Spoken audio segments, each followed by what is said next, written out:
በስመ አብ ወወልድ ወመንፈስ ቅዱስ አሐዱ አምላክ አሜን። አንድ አምላክ በሚሆን በአብ በወልድ በመንፈስ ቅዱስ ስም የተባረከ የሰኔ ወር ቀኑ 15 ሰዓት ነው። ከዚህም በኋላ ይጎርላል። ሰኔ 1 ቀን። በዚህች ቀን ከእርሱ ተአምራት የተገለጡ የሶርያ ሰው የሆነ የቅዱስ ለወንቲዮስ የቤተ ክርስቲያኑ ቅዳሴ ነው። ይኸውም ቅዱስ ለወንቲዮስ በሐምሌ ወር በ22ኛው ቀን በሰማዕትነት አረፈ። በዚህም ጊዜ ከታላላቅ መኳንንቶቹ የአንዱ መኮንን ሚስት መጣች። ለወታደሮችም ብዙ ገንዘብ ሰጠች። የቅዱሱንም ሥጋ ወሰደች። በባሏም ልብስ ገነዘችው። በሳጥንም አድርጋ በቤቷ ውስጥ አስቀመጠችው። በቀንና በሌሊትም የሚያበራ መብራት በፊቷ አኖረች። እነሆም ንጉሥ ዲዮቅልጥያኖስ በመኮንኑ ባሏ ላይ በሆነ የሥራ ምክንያት ተቆጣ። በአንጾኪያም ከተማ በወህኒ ቤት አሰረው። ቅዱስ ለወንቲዮስም ለሥጋው መልካም ለሰራች ለመስፍኑ ሚስት መልካም ዋጋዋን ሊከፍል አሽቶ በዚያች ሌሊት በወህኒ ቤት ለባሏ ተገለጠለት። በወህኒ ቤቱም ብርሃን ወጣ። ለመኮንኑም የራሱ የሆነውን በቤቱ ያለውን የሚያውቀውን የወርቅ ልብስ ለብሶ በጎልማሳ ፈረሰኛ አምሳል ተገለጸለት። ከዚህም በኋላ እንዲህ አለው፣ አትዘን፣ አታልቅስም። ዛሬ ከዚህ ወጥተህ ከንጉሥ ጋር በማዕዱ ትቀመጣለህና ከዚያም ወደ ቤትህ በሰላም ትሄዳለህና። ተረው መስፍንም ይህን ጎልማሳ ፈረሰኛ ስላየው በላዩም ስለወጣው ብርሃን የወህኒ ቤቱም ደጅ እንደተዘጋና እንደተቆለፈ ወደ እርሱ ስለ መግባቱ ደግሞም የራሱ የሆነውን በቤቱ ውስጥ የተወውን የወርቅ ልብስ ለብሶ ስለ ማየቱም በዚህ ሁሉ ሥራ ያደንቅ ነበር። ከዚህ በኋላ ቅዱስ ለወንቲዮስ በዚያች ሰዓት ወደ ንጉሡ ሄደ። በመኝታውም ተኝቶ ሳለ ረገጠው፣ እጅግም ደነገጠ። ለንጉሡም እንዲህ አለው፣ ንጋት በሆነ ጊዜ መስፍን እገሌን ከወህኒ ቤት አውጣው፣ አክብረውም። በክፉ አሟሟትም ሙተህ እንዳትጠፋ ወደ ቤቱ ይሄድ ዘንድ ተወው። ንጉሡም ከግርማው የተነሳ እየተንቀጠቀጠ እሺ ጌታዬ፣ ያዘዝኸኝን ሁሉ አደርጋለሁ ብሎ መለሰለት። በነጋ ጊዜም ንጉሡ ወደ ወህኒ ቤት ልኮ መስፍኑን አወጣው፣ ታላቅ ክብርንም አከበረው። መልካም ልብሶችንም አልብሶ ከእርሱ ጋር በማዕዱ አስቀመጠው። ፈረሰኛም እንደተገለጠለትና ይፈታውም ዘንድ እንዳዘዘው ነገረው።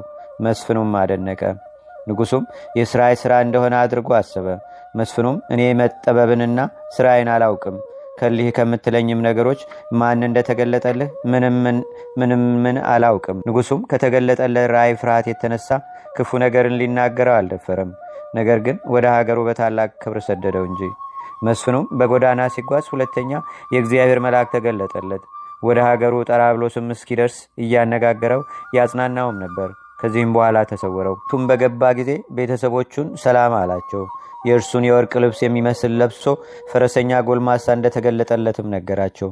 ከወህኒ ቤትም እስራት ያድነው ዘንድ ቃል እንደገባለት ነገራቸው።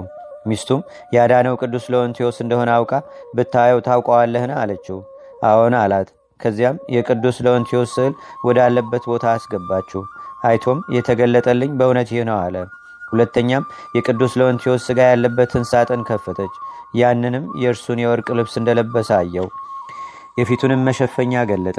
ተገለጠለትና ከእስራት ያዳነውም እርሱ እንደሆነ ተረዳ። መስፍኑም ማን እንደሆነ ስለ እርሱ ሚስቱን ጠየቃት። እርሷም የቅዱስ ለወንቲዮስ ገርል ነገረችው። መስፍኑም ይህን መልካም ሥራ ስለሰራች ሚስቱን አመሰገናት፣ መረቃትም። የተመሰገነ እግዚአብሔርንም በቅዱሳኑ ላይ አድሮ ድንቅ ሥራ ስለሚሠራም አመሰገነው።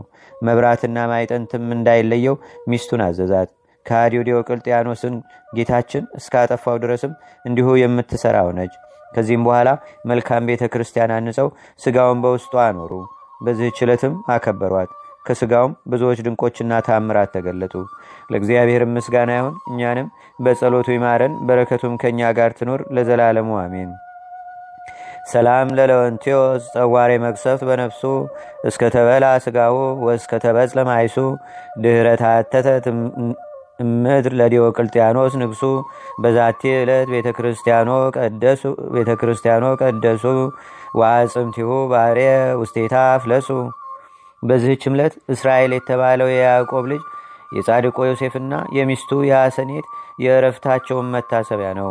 በረከታቸውም ከእኛ ጋር ትኑር ለዘላለሙ አሜን። ሰላም ለዮሴፍ ዘተብህለ አምሳሉ ለእግዚአብሔር መላከ ኃይሉ ለዝ ጠቢብ ጸዋሪ ተንቁ መዝገበ ብይሉ እንተ ይእቲ ማርያም ይብሉ መምህራነ ምስጢር ወጥበብ ኩሉ።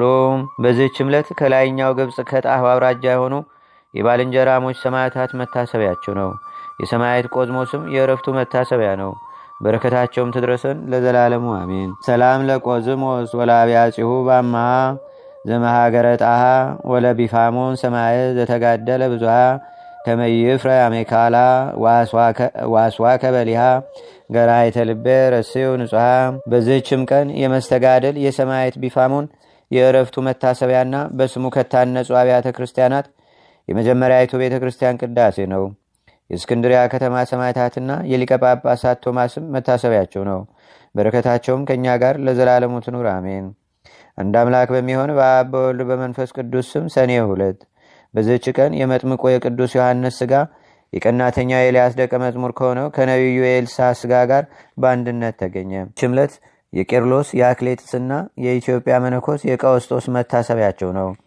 ለእግዚአብሔር ምስጋና ይሁን። እኛንም በቅዱሳን መላእክት፣ ጻድቃን፣ ሰማዕታት፣ ደናግል፣ መነኮሳት፣ አበው ቀደምት ይልቁንም በሁለት ወገን ድንግል በምትሆን በእመቤታችን በቅድስተ ቅዱሳን በድንግል ማርያም ረድኤትና በረከት አማላጅነቷም በአገራችን በኢትዮጵያ በሕዝበ ክርስቲያኑ ሁሉ ላይ ለዘላለሙ አድሮ ይኑር አሜን። ቅረብኩ ማሌታ ዘኪራ ይላፈ ምለተ ጸምዱከ ዘልፈ ለላነብ ተወከብ ዘንዴቴ መጽሐፈ እንደረሰይ ከግዚኦ ጸሪቀ መለት ውክበ መላቡ ውላን ዘተርፈ ነቢያት፣ ቅዱሳን፣ ዋርያት፣ ሰባኪያን፣ ሰማዕቶ፣ ጻድቃን፣ ደናገል፣ አዲ ወመነኮሳት ሄራን ባርኩ ባርኮ ጉባኤ ዛቲ መካን እስከ አረጋዊ ሊቆኖስ ሕፃን ለዘጻፎ በክርታስ ወለዛ ጻፎን ዘይደርስ ለዛ አንበቦ ለዘተርጎሞ በልሳን አዲስ ወለዘሰማ ቃሎ በእዝነ መንፈስ በጸሎተሙ ማርያም አራቂተ ኩሉም ባዝ ህቡረ ማረነ ኢየሱስ ክርስቶስ አቡነ ዘበሰማያት